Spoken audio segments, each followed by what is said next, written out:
It probably shouldn't be sort of understated, the kind of importance really as well of us negotiating those documents, because quite often there'll be kind of contract documents and there'll be transfers that have provisions relating to the property.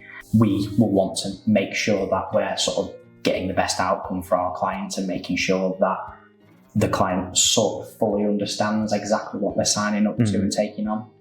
Yeah, I think often, particularly when it's a client's first foray into commercial property, it can be quite a bit different to what you might expect. One of the big ones is sort of leasehold property, isn't it? And the sort of statutory rights that a tenant might have with a residential property are a lot more than what they would have with a commercial property. So if people are taking on a lease as the tenant and they're already sort of used to renting a residential property and they think that the same sort of laws and protections and stuff will apply with commercial property, then that's not necessarily always going to be the case. So making sure that we look through the contract and make sure that the client is fully aware of what it is that they're taking on is an important thing. Yeah.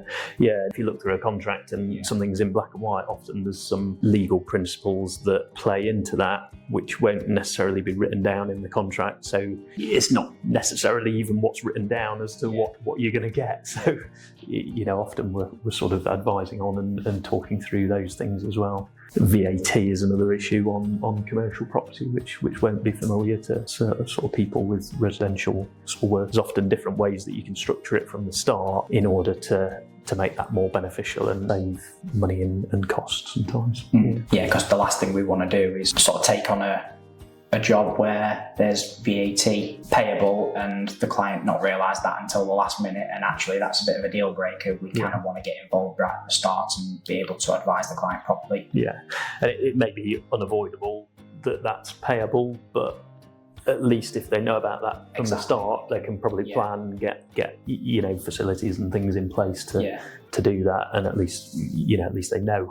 And I guess sometimes it's kind of inevitable that a job will fall through because what somebody's taking on just isn't right for them. But I guess the earlier we can get to that point where they know that it's not right for them, the better really, because that will save them on time and costs overall. Yeah.